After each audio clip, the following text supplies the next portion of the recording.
legendary Broadhurst monk. Special unit. Apparently he killed 23 men with his bare hands. Danny Mee, nicknamed Bone Crusher, is a former captain of the England national soccer team. After retiring, he sought thrills by speeding through the streets while drinking whiskey straight from the bottle. He stopped at a bar, ordered another drink, then got into a fight with the police and even punched one of them. His charges for assaulting an officer and drunk driving landed him a 3-year prison sentence. His once glorious soccer career came to a sudden end. After being charged with match fixing, Danny was sent to the high-security Rated prison. A crowd of inmates yelled and cursed at him, calling him a traitor who sold out his reputation for money. To teach the fallen star a lesson, the warden assigned him to clean the yard with an old cart.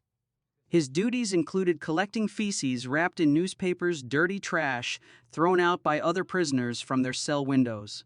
At night, Doc sent Danny to meet Charlie Sykes, a notorious gangster and underground kingpin, serving a 30-year sentence. Charlie had lost a huge bet on the England Vs Germany match, where a suspicious player missed a penalty kick. Now Charlie believed Danny owed him. In the cafeteria, Danny was warmly welcomed by Nitro, a silent, crazy guy who always smiled and claimed he could get Danny anything he wanted for the right price. At the same time, a large inmate nicknamed Massive quietly sat down next to Danny, handing him a chocolate bar and a roll of soft toilet paper, a gesture both friendly and loaded with meaning. Danny was then assigned to a shared cell with an Iranian inmate and 2 black prisoners. Like most others in the prison, they clearly showed their dislike for Danny, a fallen football star seen as a traitor. Outside, guards were escorting a fierce inmate tightly shackled. He was a legendary monk from Broadhurst feared among prisoners. Transferred here 6 months ago, he had been kept in solitary confinement ever since. Rumor had it he had killed 23 people, and that was before he even learned karate. Even the guards kept their distance. As promised, Danny was taken to meet the prison warden. The guard was pleased with the prison's amateur soccer team, believing they actually had a real shot at winning the tournament this year and going even further. Danny's experience on the field could be the missing piece to make that happen. However, sticking to his original stance, Danny refused to cooperate. The warden immediately realized that Burton was behind this resistance. He felt tired and disappointed after investing so much in the team and getting nothing in return. Not long after, in the cafeteria, a thug named Key started picking a fight with Danny, but things didn't stop there. Burton suddenly attacked Danny with pepper spray, and strangely enough, it was Danny who ended up thrown into solitary confinement. The prison director, a sports betting fanatic, kept dragging Danny into new schemes, but this time, Danny begged him to leave him alone and stay out of trouble. The director was skeptical and coldly ordered him back to solitary confinement. Later, Massive came to visit, bringing Danny some food and a surprising idea, organizing a soccer match between the inmates and the guards. According to him, it would be a great workout for the prison staff and maybe a chance for Danny to turn things around. The idea of a match between inmates and guards quickly caught the attention of both the prison warden and the senior guard, Burton. Massive was pleased with his plan and even joked that he could have been a professional player. Meanwhile, the gambling-obsessed warden was having a bad day. He'd just lost £5,000 and was starting to notice some unusual, subtle but troubling changes happening inside the prison. Sykes provided the warden with insider information on which team to bet on, and in return, the warden allowed the press into the prison. However, the newspapers were soaked in acid to destroy the evidence part of a shady deal involving illegal betting and banned substances. Meanwhile, Nitro decided to turn traitor. He offered to provide crucial information in exchange for a transfer to a better prison where life would be less harsh and dangerous. Danny accidentally overheard a shady deal and witnessed the guards continuing to abuse Massive. When the big inmate tried to resist, the guards brutally beat him with batons. No one stood up for Massive except Danny.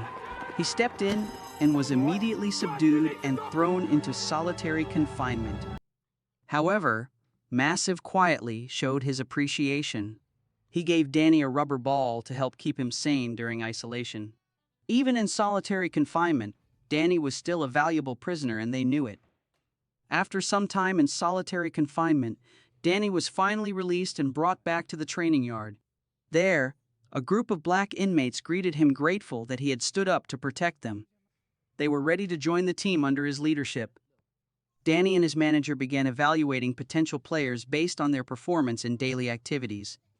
However, rumors circulated that anyone who played poorly would have their knees smashed. During the survey, Danny discovered a gas can in the director's car, and the entire vehicle was later drenched in gasoline, an unmistakable threat. Meanwhile, Nitro expressed his ambition to take over as coach, insisting he could do a better job than Massive and was willing to do whatever it took to prove it. Danny rejected Nitro's offer. Fortunately, Nitro had a soft spot for him, even though in the past he had blown up 5 people. Still, he wasn't allowed to join the team. But Nitro didn't stop. He lied to Hatchet, claiming that Danny was close to the guards and the one who leaked the acid-soaked press deal. As a result, a guard and a Scottish inmate immediately grabbed Danny, dragged him into a dark corner, and coldly threatened to gouge out his eyes. Danny fought back fiercely and won, just before the guards stepped in. Surprisingly, he didn't reveal the identities of his attackers. That act made everyone realize Danny wasn't a snitch. Impressed by Danny's courage and determination, the Scottish inmate apologized and volunteered to join the team, bringing along a few other skilled players. To keep Sykes from interfering in the game, Danny proposed a bold deal. Sykes could place bets, but Danny alone would have the final say on the match's outcome. Prison boss Sykes mocked Danny, bringing up the stain of his betrayal of the national team. However, he also admitted that no matter what, he still wanted to bet on the inmate's team. Meanwhile, Blue, an inmate who always dreamed of joining the team, couldn't hide his eagerness to play. Although he wasn't the best player, Danny couldn't bring himself to turn down his most loyal fan. The guard complained to Sykes that the shady gambler he had introduced was now threatening him. Even worse, he had gone bankrupt after betting all his money on the inmate's team. Meanwhile, Doc revealed why he had been imprisoned longer than most other inmates. Years ago, someone tried to force him out onto the streets. Doc threw a leftover grenade from the war through that man's window. What Doc didn't know was that the man he attacked had a wife and young child, something Doc himself would never have. That regret stayed with him for the rest of his life. After some consideration, Sykes finally agreed to let his men join the team. But he set one condition: Danny had to face one of them in a one-on-one match. Only then would no one in the prison suspect they were colluding or friends. Meanwhile, the psychotic Nitro suddenly betrayed the guard, causing him to be locked in solitary confinement to avoid being stabbed for being an informant. Danny was scheduled to fight Gentle Nick, but since Nick was unfit, his opponent was replaced by a notorious fighter, Big Catch, undefeated with 30 consecutive wins. The fight quickly took a strange turn. Both fighters were chained and traded punches to each other's faces, mixing in prison-style homemade strikes. Every punch from Big Catch landed like a hammer blow, causing serious injuries. He also used dirty tricks that made it hard for his opponent to defend himself. But Danny wasn't easy to break. It turned out his jaw was much tougher than everyone expected. Just like his legendary ability to drink endlessly, Danny's resilience stunned his opponent. In the end, Big Catch went down after a surprise move. A full cup of liquor smashed right into his face. That was the moment Danny won Sykes' full support. Now the goal was clear: to transform a group of brawlers who lived by their fists into a truly tactical soccer team. Up until now, all they knew was how to take hits and knock out their opponents. The final piece of the lineup came as a big surprise: a promising goalkeeper. The Scotsman tactfully suggested to the legendary monk that, if not for his mental state, he might have been a professional player.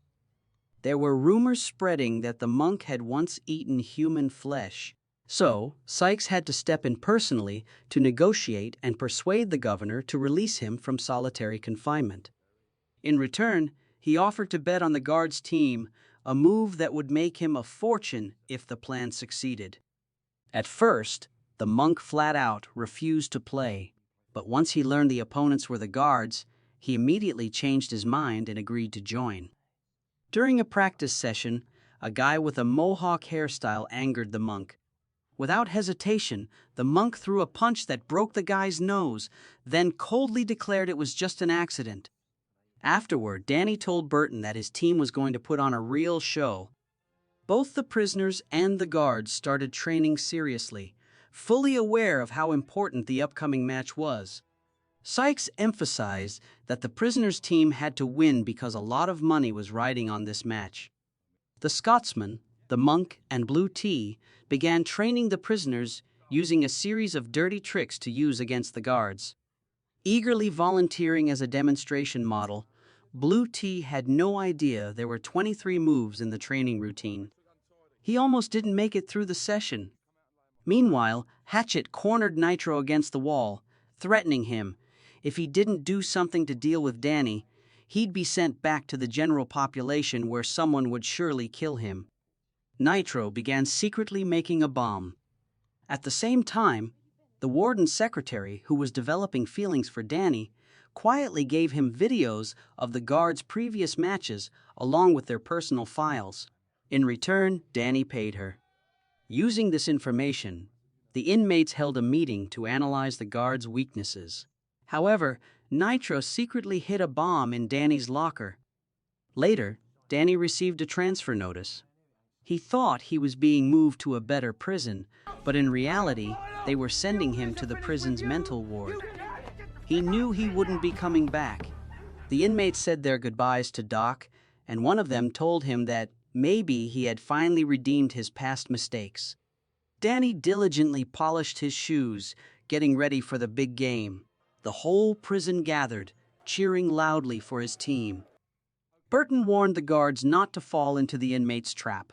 They had to prove their true superiority through skill and win fair and square.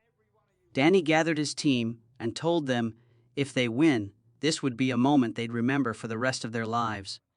That there were plenty of other inmates who would give anything to be in their shoes right now. Right after that, Sykes stepped forward and said that Doc had saved his life, and now it was time to do one last thing.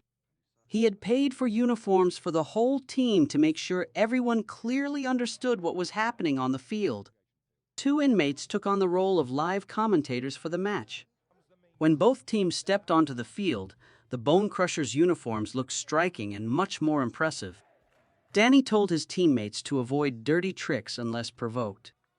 But the moment the whistle blew, both sides instantly turned aggressive. The guards' team was the first to threaten the opposing goal. During a fierce counterattack, Danny delivered a ruthless blow that took down the security team's leader. Then Danny launched a free kick straight at the star player of the Hatchet team, immediately following up with another shot aimed at the same target. In the chaos, the monk suddenly forgot which side he was supposed to defend and charged straight toward the opposite goal. No one dared to stop him. The players grappled fiercely, pulling jerseys and crashing into each other. A free kick sent the ball bouncing toward Monk's goal.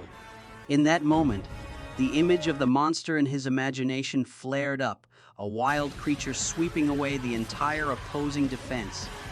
But Monk snapped back to reality, reacted quickly, and made a spectacular save. Troy drove the ball deep into the opponent's half and passed it to the Iranian player, who attempted a skillful bicycle kick but missed the ball. Danny seized the opportunity, caught the ball, and scored the opening goal for the team. With only 5 minutes left before halftime, the monk ran all over the field like an ordinary player. Suddenly, the game erupted into an all-out brawl as everyone rushed at each other. Even the commentators got caught up in the fight. That marked the end of the first half. At halftime, Sykes deceived the warden, claiming he had told the prisoners to give up, but they refused to listen. Meanwhile, the Iraqi player suffered a broken nose and had to leave the field with Blue Tea brought in as his replacement. The warden was furious, threatening to fire the entire guard team if they lost. Then he confronted Danny to intimidate him. He claimed that Nitro had confessed to the bombing and accused Danny of leading Doc to the cell where he died, making Danny an accomplice in a murder that could add 20 more years to his sentence. So maybe Danny's team shouldn't win the second half. Danny began to visibly decline. He kept making defensive mistakes, losing the ball, and ignoring teammates who were in good positions. Meanwhile, the monk suddenly switched into beast mode in a frenzy. He blocked every attack with acrobatic moves and strange gestures that stunned the whole field. The match turned into nothing short of a brawl, and Blue Tea kept proving he was completely useless at soccer. He repeatedly lost control of the ball and even missed shots from just a few feet in front of an open goal. During a tense clash, a guard spat directly on the head of the Iranian player, an action that crossed the line. In response, the Iranian slapped him hard in the face and was immediately sent off with a straight red card. Now, the prisoner team was down a player. The monk had to carry even more of the load. Meanwhile, Troy kept taking on the heavy work, breaking through the defense and delivering a perfect pass. The receiving player finished decisively, leaving the goalie no chance. The score was now 2-0 in favor of the prisoner team. However, the monk grew complacent and started showing off with the ball right near the penalty area. The guards immediately punished that arrogance with a sharp counterattack, cutting the score to 2-1. The whole stadium fell silent as the monk openly admitted that the mistake was his. Immediately after, another shot nearly got past him, throwing the prisoners' team into chaos. Danny played poorly, even pretending to be injured before collapsing on the field. Burton watched the opponent he once respected with a look full of disappointment. While Massive was stunned, he couldn't believe the captain had just given up like that. But the team had no substitutes left, and now 11 guards had to face just 9 prisoners on the field. The score was tied at 2-2. Danny decided not to give up and returned to the game determined to win. However, his teammates no longer trusted him. Even Troy refused to pass him the ball during a counterattack. Isolated, Danny had to do everything on his own. He shot through the defense like a bullet, while behind him, the monk calmly delivered another brutal health check right to Hatchet's sensitive area. The goal was disallowed because Hatchet had been injured earlier, and the guards were awarded a free kick. The crazy goalkeeper handled the ball like a pro, sending a direct pass to midfield. Danny received the ball, got past the last defender, was fouled by the goalkeeper, but stayed on his feet, holding the ball right at the edge of the penalty area, ready to strike. Danny didn't shoot but passed to Blue Ray, who was clumsy but scored into the open net, putting the prisoners' team ahead just before the game ended. They won. The guard rushed over, threatening to ruin Danny, but Burton stepped in, thanking him for the match. Just then, the guard's car exploded a message from the gambler.